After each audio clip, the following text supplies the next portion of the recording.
The miracle doctor won't be a kept man. My heart belongs ashore. Chapter 1051. I'm sorry, young Master York. Once again, I've let you down. We haven't resolved the issue yet, Park Sung-nam said, looking at Kiran York with a face full of embarrassment and guilt.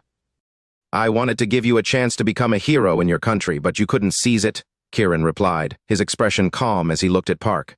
Park felt even more embarrassed, especially when he thought about how Kiran had retrieved Blake Frost's body and defeated the Sunland Ninja Association, establishing a strong personal hero image in Dragon's Land. In comparison, he felt foolish and deeply ashamed. Feeling a sharp pang of regret, Park explained, It's not that we didn't try hard, young Master York, but the Pagoda of Nations is tightly guarded. Whenever we get close, a strange force seems to kill our men mysteriously. Kiran was slightly surprised by this information. He hadn't expected the Pagoda of Nations to be so eerie. However, considering Lady Meiji's mental control powers, which had even attacked him, it made sense that ordinary people would be affected even more severely. Since I'm here, I'll look into this matter and find a solution, Kiran said firmly. That's wonderful. We believe you can retrieve the stone from the Pagoda of Nations, young Master York, Park responded, his eyes filled with respect and admiration. Let's find a place to rest first. We can discuss the rest later, Kiran said, leaning back in the car seat and closing his eyes. However, he wasn't resting but rather thinking about Saintess Mountain and Aoki Kosner. His concern for her weighed heavily on his mind, knowing she had been coerced into returning with injuries after being with him. He was also acutely aware that Lady Meiji would undoubtedly know of his arrival. Settling into the Nagoya Hotel, Kiran and Jenny entered their room and closed the door, not allowing Park to disturb them. Jenny, feeling relaxed, took off her coat and stretched. This place is nice. We can have a good rest, she said, smiling at Kiran. Kiran rolled his eyes and said, Aren't you worried there might be surveillance cameras in here recording your every move? Jenny's face changed slightly before a look of anger crossed her features. Those Sunlanders are so perverse they probably would do something like that, she said, starting to seriously search the room for any hidden cameras.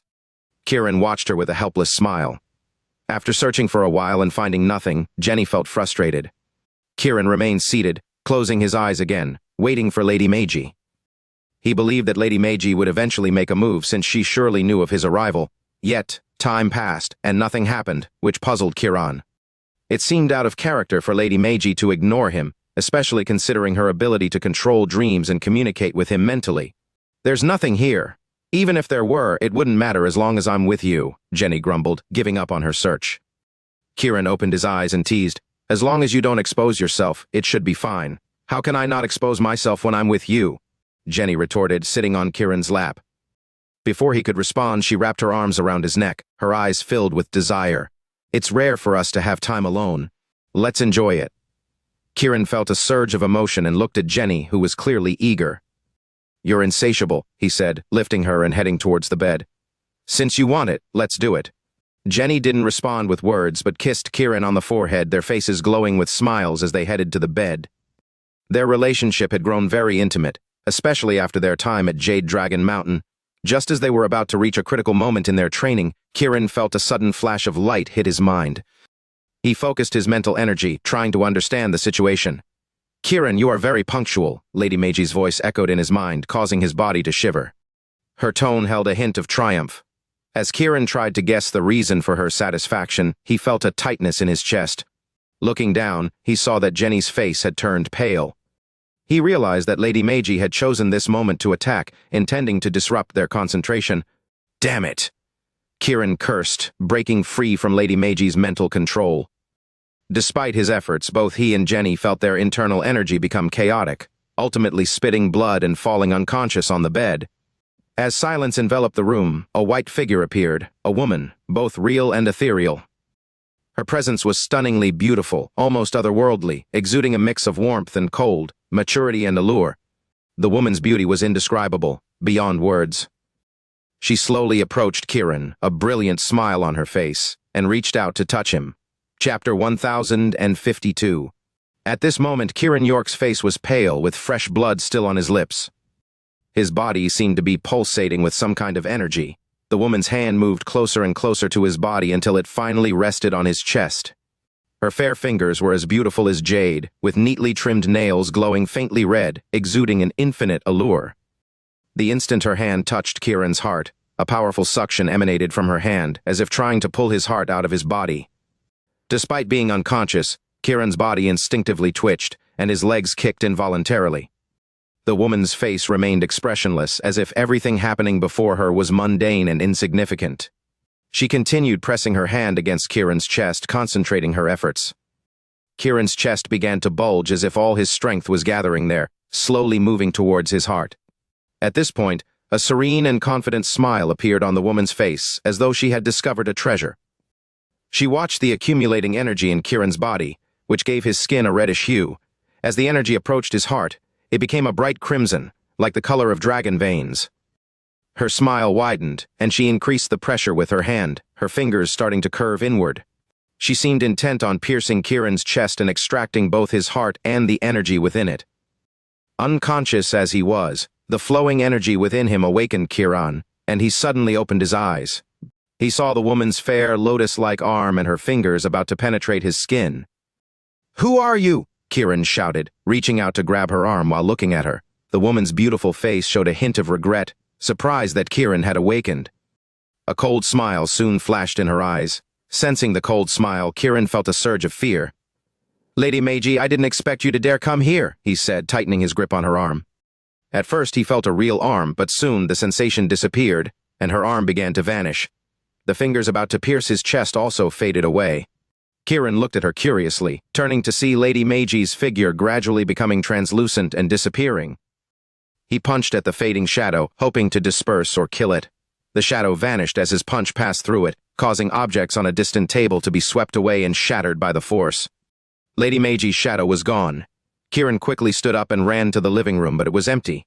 He sniffed the air, detecting only faint incense and a woman's scent.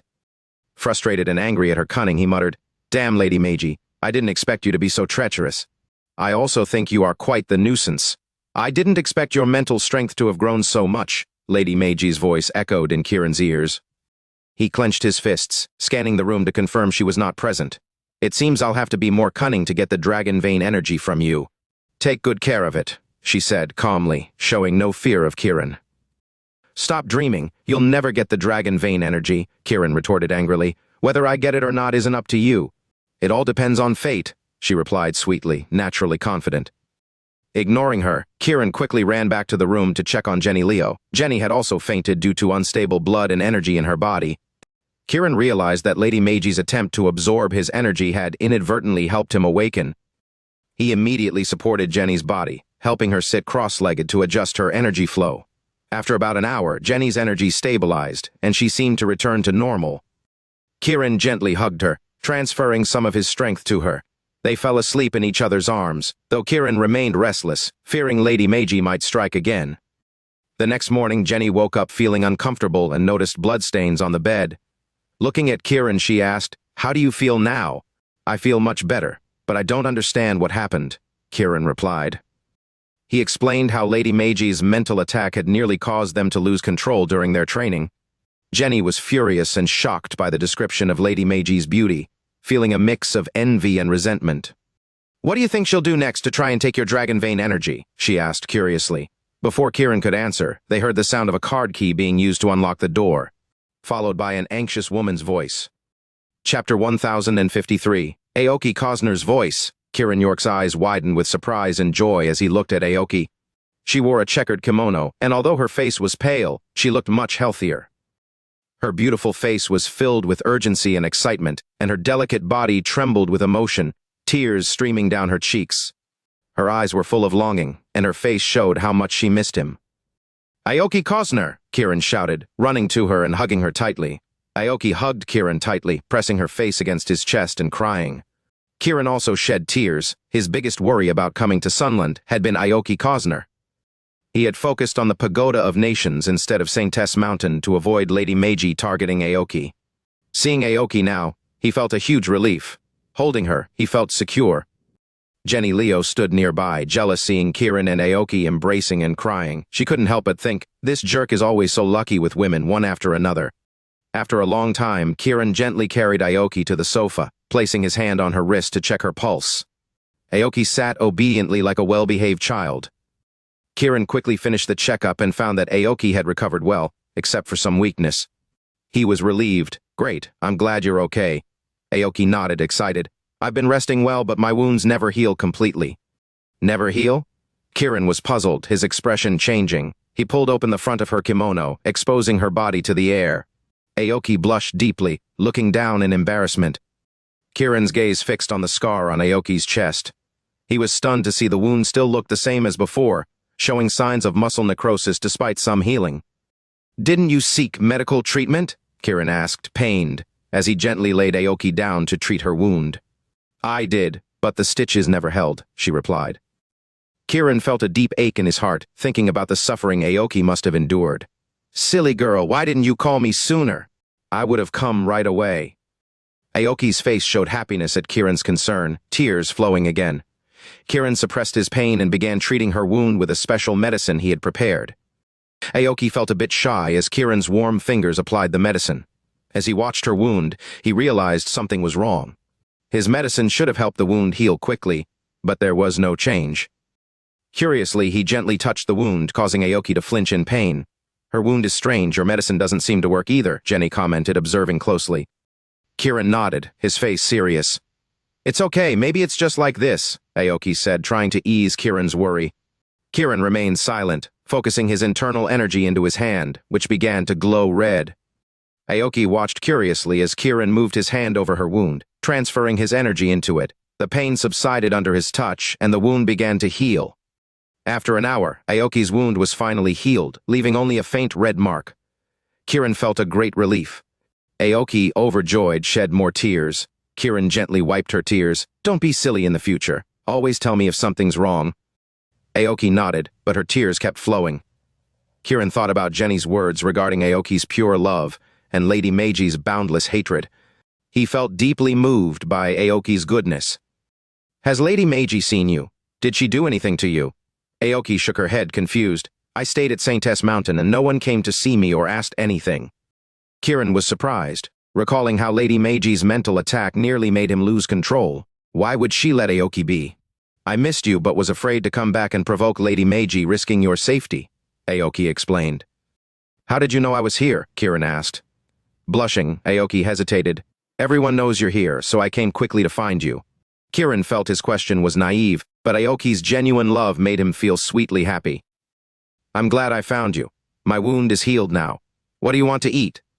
I'll treat you, Aoki said happily. I think Kiran might want to devour you more, Jenny remarked jealously. Aoki blushed deeply as Kiran picked her up and carried her to the bed. Chapter 1054. Aoki Kosner suddenly found herself lifted into Kiran York's arms, her face tense and flushed with nervousness.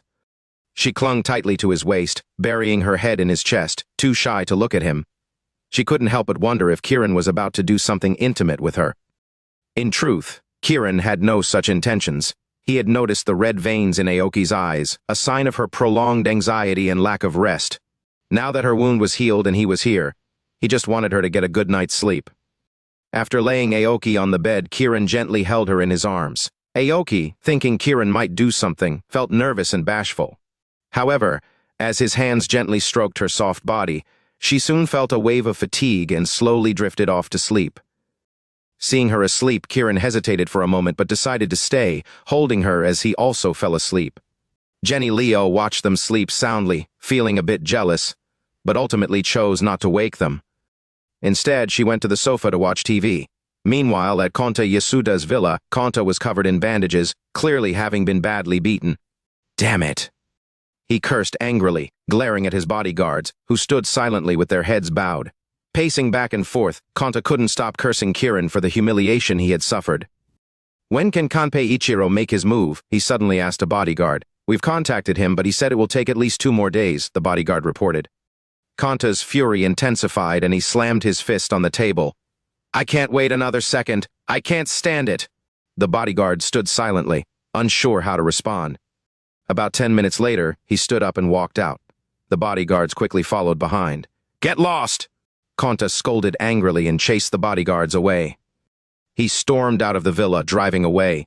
He arrived at Okajima's house half an hour later. As the head of Sunland's Martial Arts Association, Okajima had been furious since hearing of Kiran's return.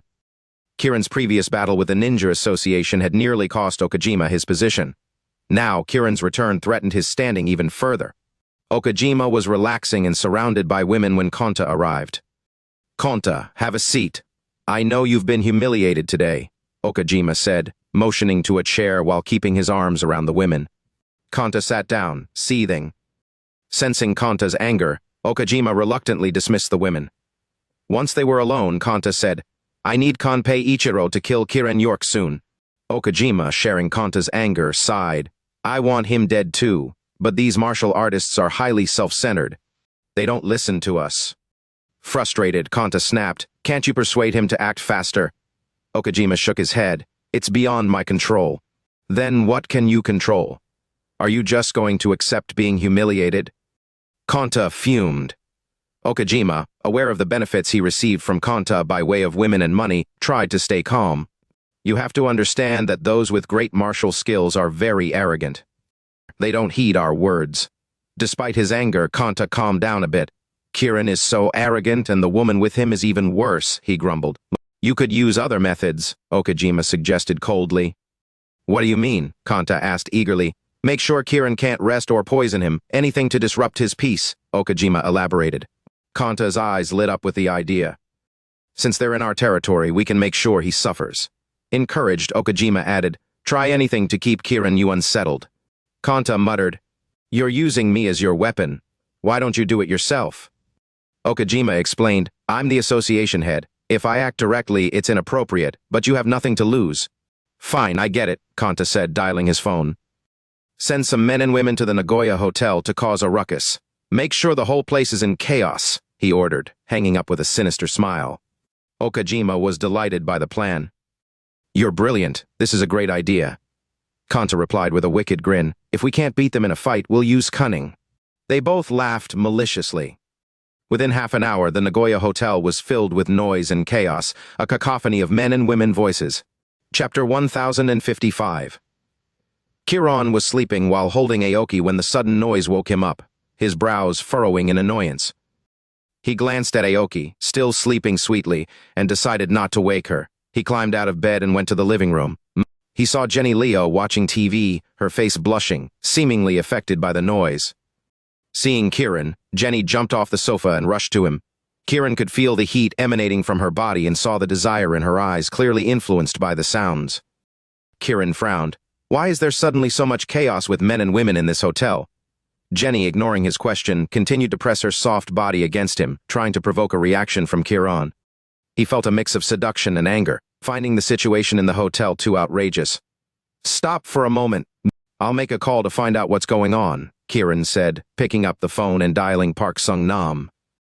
In the next room, Park was also disturbed by the noise, feeling so frustrated that he wanted to scream. When Kiran called, he quickly answered, "Young Master York, I'm sorry. Many people have come to the hotel. We are negotiating with the hotel management to reserve the entire place for us." Before Kiran could say anything, Park had already explained the situation, easing Kiran's frustration a bit. "Make sure those people leave. I don't want any disturbances," Kiran said, hanging up the phone abruptly.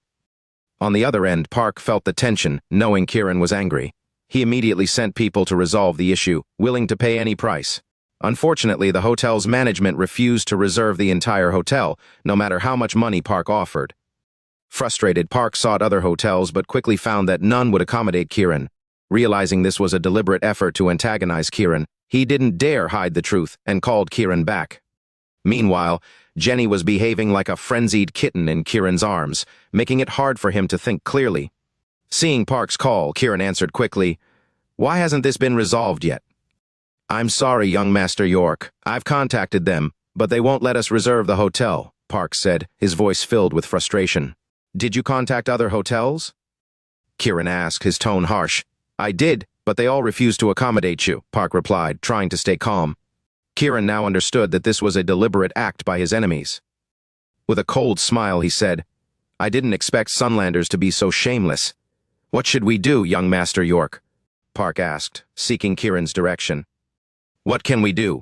They are calling the shots now," Kiran replied, ending the call. Realizing that changing hotels would only show his enemies that their plan had succeeded, Kiran decided to stay put. He wouldn't give them the satisfaction. Feeling Jenny's body heat up like a flame, Kiran saw this as an opportunity to enhance their training together. Smiling, he picked her up and they began their training, using the disturbance as a means to focus. Meanwhile, Konta Yasuda and Okamoto could not have imagined that their efforts to disturb Kiran would backfire and actually help him. In the midst of their training, a sudden scream from Aoki Kosner startled Kiran and Jenny awake. Jenny quickly covered herself while Kiran jumped up, pulling on his pants as he ran into Aoki's room. He felt a pang of guilt for leaving Aoki alone. Entering the room, he saw Aoki staring at her chest with worry and fear. Kiran saw that the previously healed wound had reopened, mirroring its former state. "What's happening?" Kiran wondered, puzzled. Tears in her eyes, Aoki asked, "Is there something wrong with my skin that prevents the wound from healing?" Kiran's heart ached as he took a deep breath and said, "It's not your skin. I suspect Lady Meiji is behind this." "Lady Meiji?" Aoki's face turned pale with fear. Kiran realized Lady Meiji wanted to use the wound to force him to heal Aoki repeatedly, drawing the dragon vein energy into her body, which Lady Meiji could then steal. Confirming his suspicion, Kiran checked Aoki's pulse and found her energy significantly weakened. "It seems Lady Meiji wants to die," he muttered coldly. No sooner had he spoken than Lady Meiji's triumphant laughter echoed in his mind. Chapter 1056. "Kiran, you think I want to die? Then why don't you just kill me? Ha ha." Lady Meiji's voice echoed, filled with mocking laughter and provocation. "I'm going to blow up the Pagoda of Nations tomorrow. Let's see what you, an old witch, can do then," Kiran replied angrily. "I'm so beautiful. Do you really have the heart to destroy the Pagoda of Nations and leave me with no place to go?" Lady Meiji's voice was filled with teasing and seduction. "I don't care what you want. I'm definitely going to blow up the Pagoda of Nations and make sure you have nowhere to hide," Kiran retorted. "Do as you please, but I must tell you, your dream won't come true," Lady Meiji said confidently, as if she had Kiran entirely under her control. Kiran's eyes burned with anger, but he held back, coldly replying, "Don't worry, I'll make sure you regret this." "Kiran, I'm just toying with you. Don't get too upset or excited. This is just the beginning," Lady Meiji said even more arrogantly. Kiran didn't respond, knowing that any reaction would mean he had fallen into her trap. Deep down, he knew she was right. He was being toyed with because he lacked the power to truly oppose her. "If I suddenly get upset, I might just make one of your women pregnant, and she'll be carrying my child," Lady Meiji's taunting voice rang in Kiran's ears. Kiran felt a chill run through his body, a fear he couldn't shake. He couldn't even imagine such a twisted scenario. His first instinct was to fortify his defenses against such an unimaginable threat. Lady Meiji continued, "It's too easy for me to make one of your women carry my child. You'll never be able to prevent it. What exactly do you want?" Kiran asked, feeling helpless against this evil witch. "I just want the dragon vein energy inside you. Give it to me, and I will become powerful," she replied. "That's impossible. You're dreaming," Kiran shot back. "I've made my terms clear. Whether you comply is up to you, but remember, from the moment you killed Daniel Yarrow, you were destined to help me achieve my goal." "I'm not Daniel Yarrow. Don't delude yourself," Kiran responded angrily. "Of course, I know you're not. You're much younger and more handsome than that old fool. His death means nothing to me. In fact, I'm glad he's gone." "It brings me peace," Lady Meiji said calmly, showing no emotion over Daniel Yarrow's death. Kiran felt a mix of shock and disgust towards Lady Meiji. He knew she harbored deep secrets. Her beautiful image was ingrained in his mind, and he understood why someone as obsessed as Daniel Yarrow could go mad for her. Lady Meiji continued, "Right now you're thinking about my beauty, which means I eventually succumb to it. Stop dreaming. I will tear down the Pagoda of Nations and leave you with no place to hide," Kiran declared. Lady Meiji seemed unbothered by his threat and laughed. "By the way, you could stay with Aoki Kosner.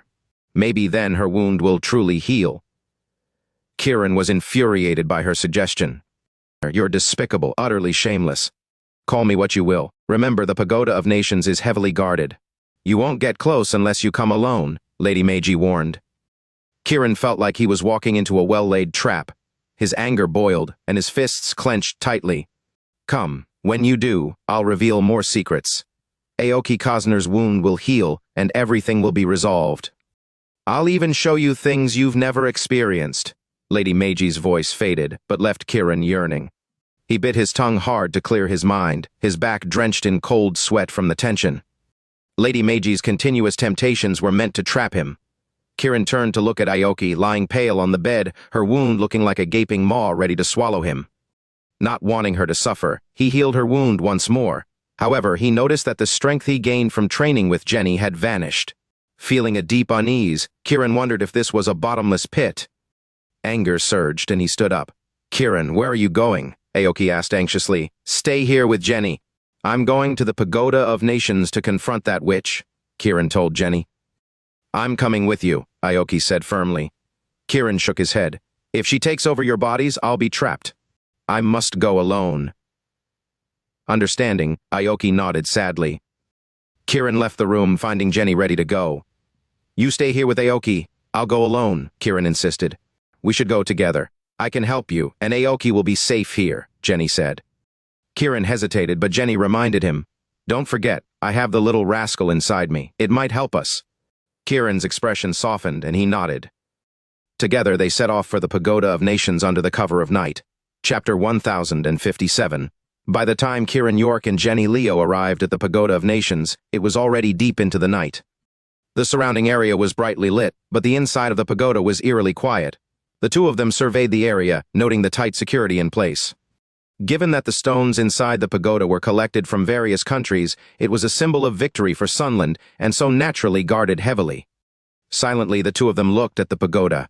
It was a typical Dragonsland-style tower, 9 stories high, with a red light at the top, resembling a beacon, blinking like a winking eye watching the city or a beating heart. "Is that old witch in there?" Jenny asked Kiran. Kiran, who had been feeling somewhat suppressed, found her question amusing and replied, "She is. How about you go blow up the Pagoda of Nations?" Jenny pouted at Kiran, looking disdainful. Spineless man. Kiran was taken aback, rubbing his chin in confusion. When had he become so looked down upon by women? "Lady Meiji, you old witch, get out here!" Jenny suddenly shouted towards the pagoda. In the quiet of the night, even a whisper could travel far, especially in an open area like the pagoda. Jenny's shout reverberated through the pagoda and alerted the nearby guards. Soon there were sounds of hurried footsteps and shouting. Kiran glanced at Jenny, unable to suppress a smile. She truly was as mischievous as her little rascal.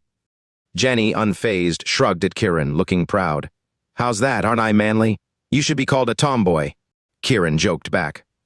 Jenny's beautiful face showed a flash of annoyance, and she waved her fists at Kiran. Kiran took her hand before she could do anything and quickly headed towards the pagoda. The approaching guards saw them and shouted, "Stop, or we will shoot!" Ignoring the threats, Kiran and Jenny continued walking. The sound of gun mechanisms clicking filled the air, ready to fire at any moment. "Stand down!" A woman's authoritative voice echoed from within the pagoda. The voice was cold and commanding, yet incredibly sweet, causing a slight tremor in the hearts of all who heard it. The guards stopped in their tracks and quickly retreated. Kiran was inwardly shocked. To these people, Lady Meiji was like a deity. As he and Jenny reached the entrance and were about to push the door, it opened automatically. Inside, the pagoda was dimly lit, creating a mysterious and oppressive atmosphere. Kiran, holding Jenny's hand, walked in confidently. The door closed behind them and the lights went out completely. The previously oppressive atmosphere grew even more suffocating, filled with an inexplicable sense of sorrow and bitterness. Jenny felt uneasy and instinctively moved closer to Kiran. Kiran wrapped an arm around her waist, letting her lean on him, and called out, "Lady Meiji, come out now!" "Come out?" Lady Meiji's laughter echoed, cold and mocking. "You dare disrespect me by asking me to come out?"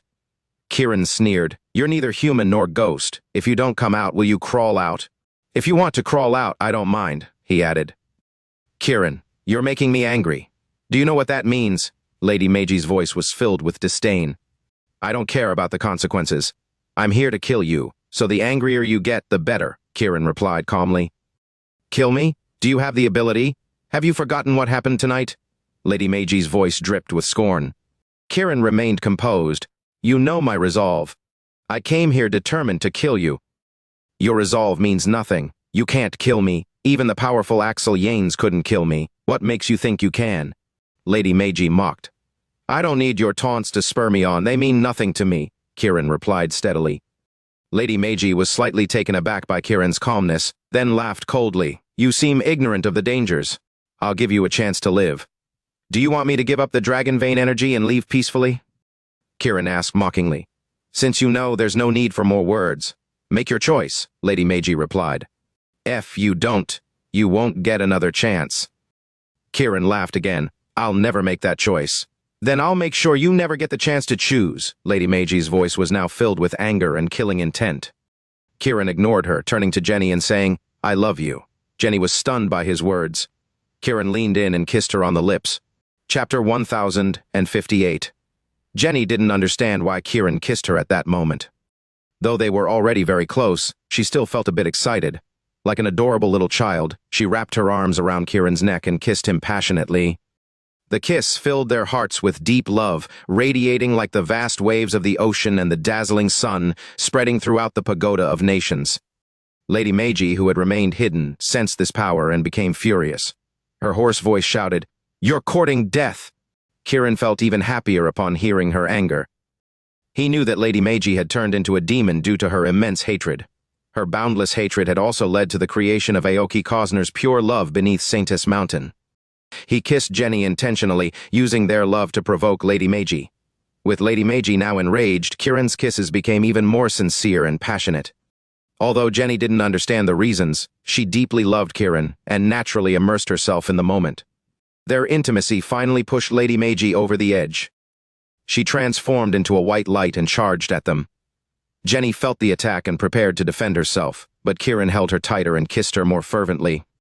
As Lady Meiji's attack neared, a natural counterforce emerged from Kiran and Jenny, clashing with her power. The resulting sound was a dull echo that resonated throughout the pagoda, as if the structure itself was being shaken. Lady Meiji's fierce attack was repelled by their love, leaving them unharmed. Kiran and Jenny were astonished, and Lady Meiji stood before them, her beautiful eyes filled with murderous intent. She clenched her fists, glaring at them. The more you act like this, the more I want you dead. I will kill you both right now, she threatened harshly, but Kiran and Jenny seemed unfazed, continuing to kiss and embrace. Lady Meiji, unable to endure the provocation any longer, attacked again, more fiercely and furiously, yet each time, her attacks were easily repelled. After multiple attempts, she grew confused and enraged, while Kiran and Jenny remained unharmed. Despite the stalemate, Kiran realized they had a significant problem. While they could defend, they couldn't attack Lady Meiji. Their shield of love couldn't penetrate her defenses. Lady Meiji sneered, Do you plan to stay here until you die? I can survive here, but you and Jenny will eventually starve. Kiran knew the situation well. He had come to kill Lady Meiji, and his current strategy was to test her martial prowess. He confirmed that her combat skills surpassed his own. Even with Jenny and the little rascal spirit, they could only manage a stalemate, provided they made no mistakes. Thus, Kiran maintained the kiss, buying time. Lady Meiji, seeing Kiran's persistence, felt insulted. Despite her power, she couldn't kill him. Frustrated, she began flying around the pagoda, her white figure circling them like a ribbon, attempting to disrupt their kiss. If Kiran and Jenny showed the slightest emotional fluctuation, Lady Meiji would seize the opportunity for a deadly strike. After nearly an hour, Kiran and Jenny, exhausted from kissing, wavered slightly. Lady Meiji saw her chance and attacked Kiran's head with a combination of spiritual and physical force. Kiran felt a surge of tension and fear, quickly inhaling deeply and exhaling into Jenny's mouth. Jenny opened her eyes just in time to see the attack and shouted, Don't hurt my husband! She swung a hand defensively at Lady Meiji. Lady Meiji easily brushed off Jenny's attack, not intending to harm her. At that instant, Kiran suddenly released Jenny and stepped forward, catching Lady Meiji off guard. Before Lady Meiji could react, Kiran embraced and kissed her on the lips.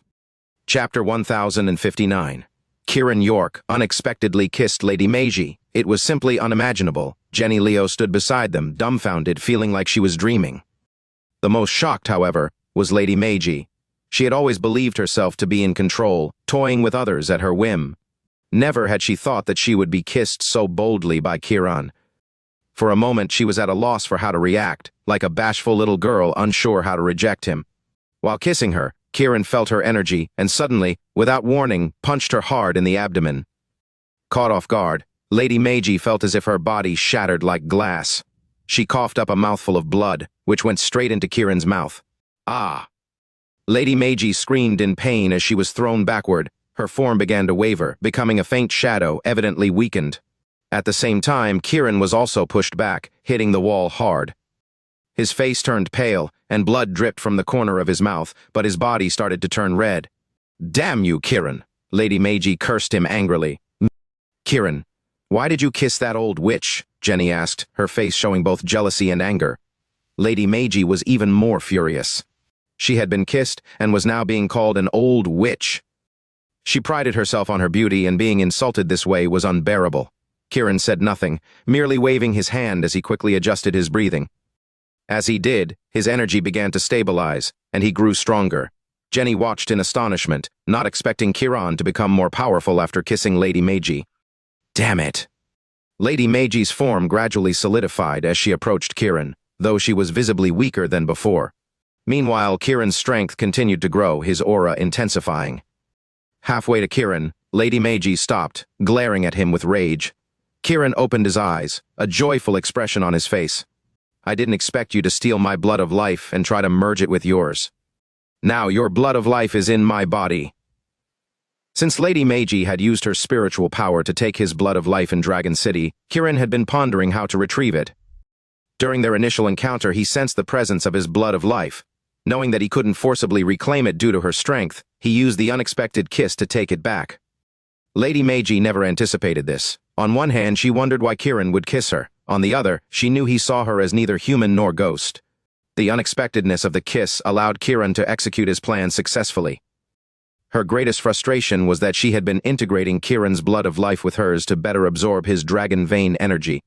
Her plan was perfect, aimed at becoming stronger through this merger. Kiran had outsmarted her, not only reclaiming his blood of life, but also stealing hers. For Lady Meiji, losing her blood of life was devastating, as it was the core of her existence and continued cultivation. Now, with her lifeline in Kiran's hands, she was both furious and helpless. Kiran, return my blood of life immediately, or I will kill you both. Lady Meiji threatened coldly, her voice filled with killing intent. Kiran, however, remained unafraid, smiling as he replied, Don't bother. My blood of life is now within me. If you kill me, your blood of life will vanish too. Hearing this, Lady Meiji's anger and shame intensified. She should be the one controlling Kiran, but now she was at his mercy, fearing the loss of her blood of life.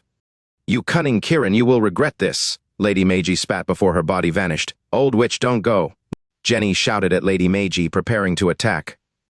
Kiran quickly grabbed her hand, shaking his head. Let's go back first. Without waiting for Lady Meiji's response, Kiran hurriedly led Jenny away. Jenny didn't understand why they weren't pursuing her. Once outside, the area remained eerily quiet, and they quickly disappeared from the plaza. Now devoid of his last reserves of strength, Kiran leaned heavily against Jenny. Feeling his unusual condition, Jenny's face showed concern as she was about to ask. Suddenly, Kiran vomited a mouthful of blood, his face turning ashen. Kiran, what's wrong? Jenny asked, her voice filled with worry. Weakly, Kiran explained, I absorbed Lady Meiji's blood of life, but it cannot merge with mine. It feels like a cold piece of ice inside me, causing intense pain. Hearing this, Jenny tightened her grip on Kiran, holding him close. Let's get back to the hotel. This isn't the place to talk. With Jenny's support, Kiran slowly made his way back to their room at the Nagoya Hotel. Pushing the door open, they found Aoki Kosner missing, and a white mark on the door, resembling a mountain peak. Kiran immediately understood that Lady Meiji had taken Aoki and was hinting that he should go to Saintess Mountain. Anger filled his eyes as he tried to control his rage, but another bout of blood spewed from his mouth, and he collapsed into unconsciousness. Chapter 1060. Kiran! Jenny shook Kiran York vigorously, her eyes filled with anxiety and tension. However, Kiran's eyes remained closed, his face as pale as a sheet, looking as if he was on the verge of death. The most alarming part was his entire body was icy cold, like bone-piercingly cold ice. Jenny's hands felt the freezing coldness of Kiran's body, and it seemed as if her hands might freeze. She became even more worried, tears streaming down her face as she struggled to lift Kiran and lay him on the bed. His body felt rigid and unresponsive, as if frozen solid. Frost was beginning to form on his hair. Jenny's heart was breaking. She quickly propped Kiran up against the headboard and placed her hands on his chest, channeling her energy into his body. The dragon vein energy within her entered Kiran, but it felt like pouring into a bottomless pit, disappearing without a trace. This made Jenny even more anxious, but she kept trying to infuse her internal energy into him. After a long while with no results, Jenny felt desperate. She held Kiran tightly, crying out and trying to warm him with her body heat, but it was futile. In her desperation, she immediately called Lillian. Jenny, what's wrong with Kiran? Lillian asked as soon as she answered. Knowing Kiran and Jenny were in Sunland, Lillian had kept her phone on 24/7, ready for any updates. Sister Lillian, we went to the Pagoda of Nations, and Kiran absorbed Lady Meiji's blood of life. Now he's frozen solid. Jenny sobbed as she explained the situation. Hearing this, Lillian's head buzzed with worry. After a moment, she calmed down and told Jenny, "Don't panic. I'll have Yvonne Quinn head over immediately." Jenny was taken aback, not expecting Lillian to send Yvonne instead of coming herself. Yvonne's body was always cold, even wearing down jackets in summer. "I believe it has something to do with Lady Meiji," Lillian explained briefly. Without thinking, Jenny responded, "Then please hurry. The sooner the better. We're at the Nagoya Hotel." "All right. I'll have her contact you once she's on her way," Lillian said, hanging up and rushing to Yvonne's room. Yvonne was tossing and turning in bed, unable to sleep. Without the connection from the love spell, she could no longer sense Kiran's condition. When Lillian suddenly entered, Yvonne was startled and quickly turned on the bedside lamp. "Sister Lillian, what happened? Did something happen to Kiran?" Yvonne asked anxiously, her eyes filled with worry. "Kiran absorbed Lady Meiji's blood of life. Now his body is freezing cold." Lillian explained the situation briefly. Realizing her own cold body and its connection to Lady Meiji through her lineage, Yvonne quickly understood the seriousness. She jumped out of bed and began changing clothes in front of Lillian. "Be careful and stay calm when you get there," Lillian advised. Yvonne smiled bitterly. "As long as Kiran accepts me, I'll do whatever it takes." This simple sentence revealed his endless love for Kiran York. "Hurry up and go. I think the power of the dragon vein in Kiran's body has encountered a node. After you help him break through, the power of this dragon vein might become even stronger," Lillian reminded Yvonne. Yvonne nodded vigorously, her face filled with excitement and anticipation. With a determined look, Yvonne hurriedly left for the airport, not wanting to alarm Snow Xander. Lillian stayed behind to protect Snow, ensuring Kiran had no worries. Kiran lay there frozen, his mind unaware of the unfolding situation, oblivious to Yvonne's urgent journey. Meanwhile, his condition had been observed through surveillance by Konta Yasuda. Seeing Kiran's state, Konta quickly deduced that he had been injured. A simple inquiry revealed Kiran's visit to the Pagoda of Nations and his subsequent injury. Excited by this news, Konta immediately called Okajima. Okajima, groggy from sleep, answered, "What's going on?" "I just got news that Kiran seems severely injured, his body frozen solid," Konta said excitedly. "Are you sure?" Okajima asked, equally thrilled. "Absolutely. I saw it on the surveillance footage," Konta confirmed, his tone sinister with glee. "Looks like Kiran wants to die early. Let's help him," Okajima laughed. "You're brilliant, Okajima. I think it's the perfect time for Kanpei Ichiro to strike," Konta suggested. Okajima knew Konta's intention for calling and agreed, "Come over and we'll go to Kanpei Ichiro together." "All right, I'm on my way," Konta said, quickly dressing and heading to meet Okajima. Half an hour later, they were on their way to Kanpei Ichiro's residence, faces filled with excitement. They believed that Kiran's death was certain once Kanpei Ichiro agreed to act. Konta was already thinking of ways to humiliate Jenny, his mind filled with vile thoughts. Arriving at Kanpei Ichiro's residence, they found it eerily quiet. Exchanging glances, Okajima stepped forward and rang the doorbell. No one answered. He rang it again, and this time they felt an icy presence behind them, as if they had stepped into a freezer.